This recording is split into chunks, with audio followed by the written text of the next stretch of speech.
Introduction: Understanding Positive Thinking. Positive thinking is more than just looking on the bright side. It's a mindset, a conscious choice to focus on possibility rather than limitation. It doesn't mean denying reality or pretending that life is perfect. It means choosing to see challenges as stepping stones instead of roadblocks. It means believing that something good can come from even the hardest seasons. And most importantly, it means reclaiming your power to shape your thoughts, your actions, and ultimately, your destiny. But what does that look like in real life? Let's begin with a story. The Call to Adventure: The Boy and the Black Cloud.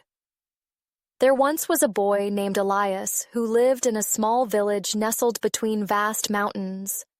From the outside, everything looked peaceful, a place of clear skies and warm sun. But for Elias, every day felt like it was lived under a black cloud. He wasn't born with it. The cloud came slowly, creeping in after his father left and his mother sank into silence. He stopped dreaming. He stopped laughing. He started to believe that life would never change. Every setback became proof that things would always be hard. His mind was a garden of weeds, negative thoughts growing wild and choking out any hope. One day, while wandering alone in the forest to escape the heaviness in his chest, Elias came across an old man sitting under a tree, smiling with his eyes closed as if listening to a secret melody. The man opened one eye, looked at Elias, and said, "You're carrying a storm inside you." Elias didn't deny it. "It's always raining in my head." The old man nodded. "The storm isn't outside of you. It's the story you keep telling yourself. Want to learn a new one?" The mentor, rewriting the inner script. The old man, who introduced himself as Thalos, became Elias's mentor. Each day, he taught him a simple but powerful practice. When a negative thought appeared, Elias was to catch it, question it, and choose a better one.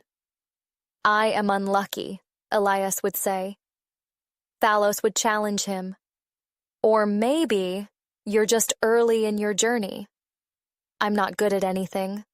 Or maybe you haven't discovered your gifts yet." At first, it felt like lying to himself, but slowly, Elias noticed something incredible. The more he practiced shifting his thoughts, the lighter he felt. He began to see small joys, a bird's song, the smell of rain, the kindness of a stranger. And with every positive choice, the black cloud began to thin. The ordeal, when the storm returns. But transformation is never linear. One day, Elias returned home to find his mother had fallen gravely ill. The hospital was far, and the money they had was little. The storm roared back, darker than ever. This is proof, Elias thought, that no amount of thinking can change reality. He ran back to the forest, heart heavy, and collapsed at Thalos's tree, now empty. No one was there to remind him, no one to lift the weight. But then he remembered something Thalos had once whispered. "When you can't find the light outside, be the one who turns it on inside." He took a deep breath and for the first time asked himself, "What is one thing I can do right now that gives hope instead of fear?" He stood up. He walked into the village, and he started asking for help. The transformation, becoming the light. The people, moved by Elias's vulnerability and courage, came together.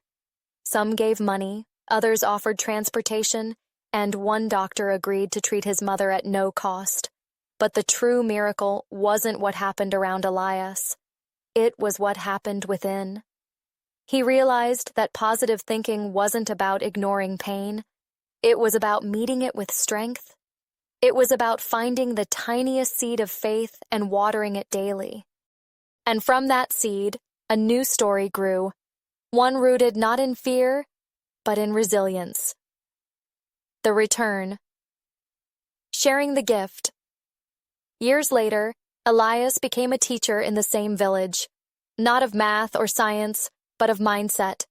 He would gather young and old under the same tree where his journey began and teach them the same lessons Thalos once taught him. Catch the thought. Question the thought. Choose a better one. He reminded them that storms come for us all, but the way we think about the storm decides if we sink or sail. Conclusion. Your turn. You too have thoughts every day. Thousands of them. Some build you, others break you. The question is, who is in control? Are your thoughts leading your life, or are you choosing them? Positive thinking isn't magic. It's not instant. But it's a muscle, and the more you use it, the more powerful you become. So when the next storm comes, and it will, remember, you hold the switch. You can choose to light a candle, even in the darkest room, and sometimes that one small light is enough to start a fire.